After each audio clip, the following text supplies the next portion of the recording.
So we're going to have Don come up, and if you could just turn to number 10 here, number 10, box 10. We're getting into the BOS, the business operating system here, and the engine that runs our business. We earn the money we earn, work the hours we work, have the stress and life balances we do as a result of this engine that's running our business. So let's make sure that the business is running at top speed. So here again, DNA of people, which is personality mastery, 530 grid, and natural laws. So please welcome Dawn as she helps us understand the DNA of people. So I called my husband the other day at work, and he answers the phone, and he says hello. And I right away get into telling him about my day. I tell him what time I woke up, what I did in the morning, where I went, the people I met. I ask him a few questions.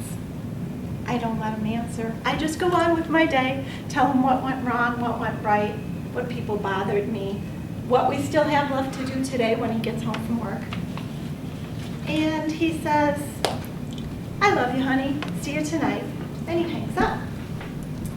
Well, little did I thought we had a great conversation.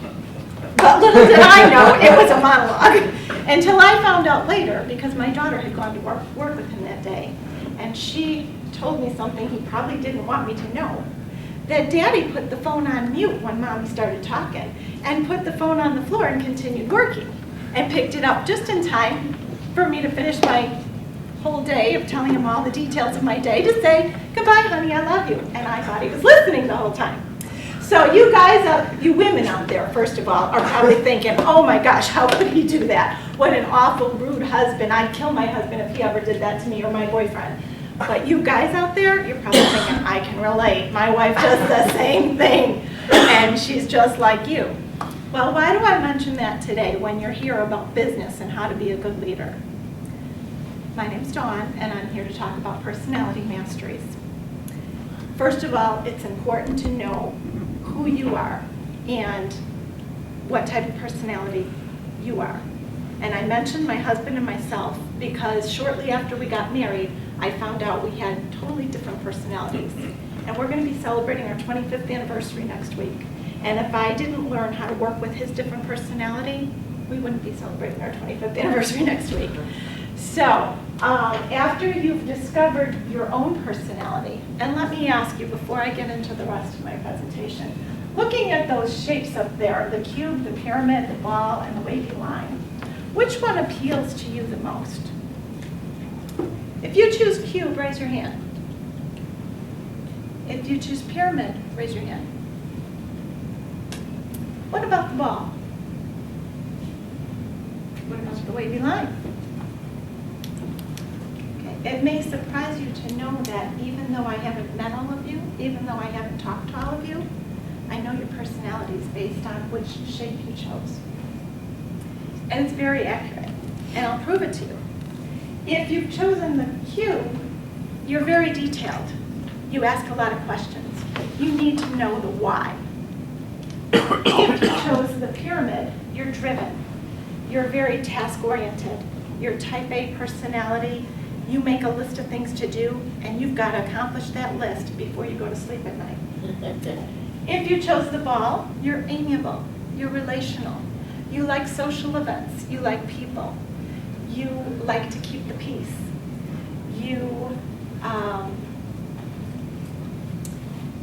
can relate to people, you like to talk about feelings. If you chose the wavy line, you're expressive.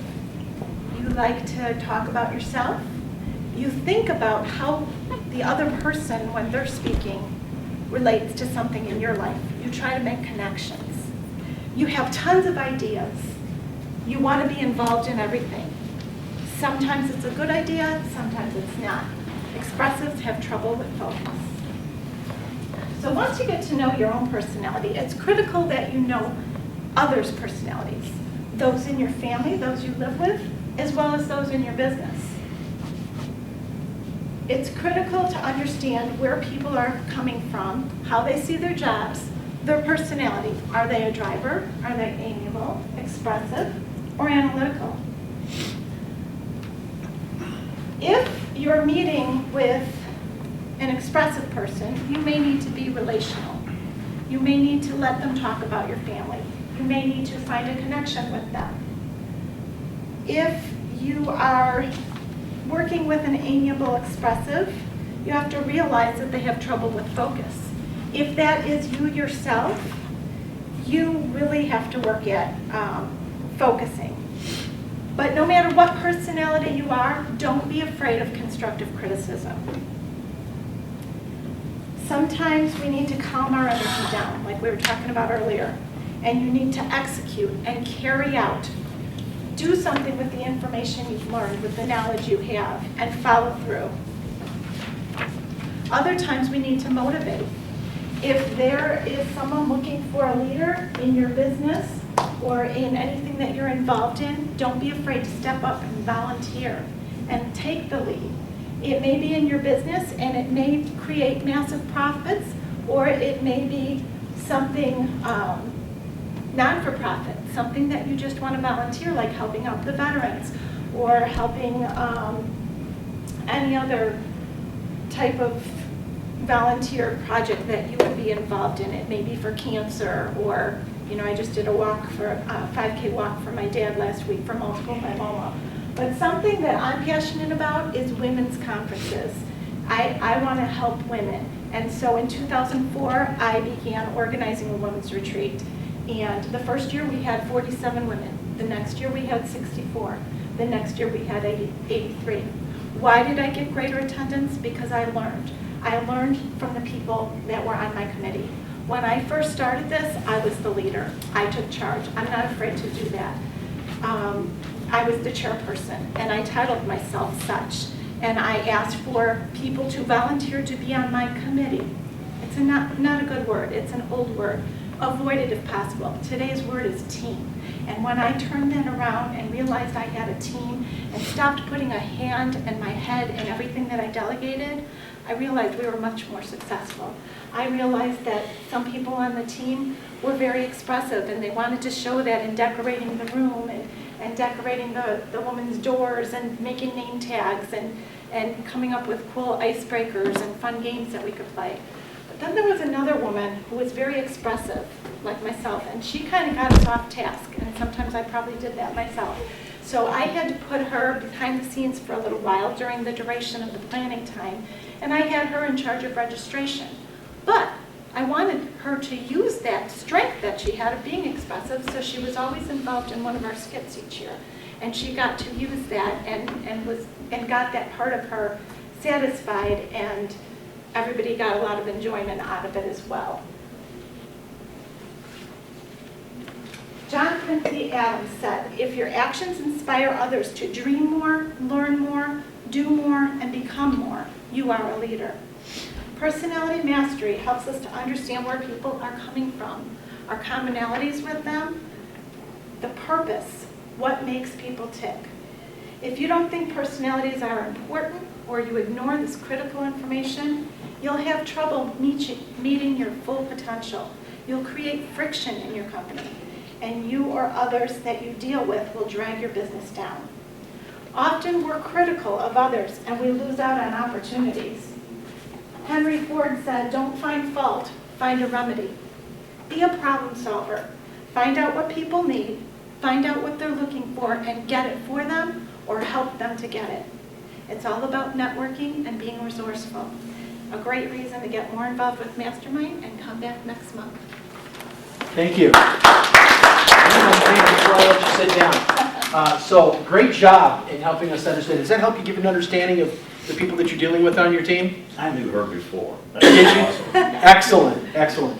So let me ask you a question, because this is, a lot of people will respond, actually do something more out of pain than they do out of the nice thing they'd like to achieve if they could get the result. So help us understand the personalities, just in brief, of what would cause them the most frustration. So let's start with the analytic. Being out of order.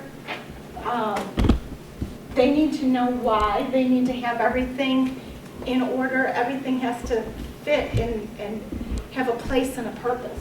Okay, and then what about the driver? Oh, that would be my husband. He does not like things being out of order. He does not like things being out of control. He's got to have a set purpose, and he's got to get to the point. And when I mentioned my phone call in the beginning, I've learned to work with that. I've learned if I get to the point and say, honey, I've had a bad day, can you pick up dinner tonight? I get a great response back from him, and I'm happy, and we have success. What about the amiable? Conflict with others. Like I said, the ball people, they want to make peace. They are the golden retrievers, if you've ever done one of the animal personality things, and they do not like conflict with others. Most people don't, but it really bothers the amiables the most. And then how about the expressive? Expressives like myself, we like to have fun. If it's boring, we're not having fun. When I first learned about real estate, I thought it was boring. But when I got invited to the Christmas party at Renatus, I came and had fun, and I got involved, and that got my attention, and the stuff wasn't boring anymore. Excellent. Great job. Good job.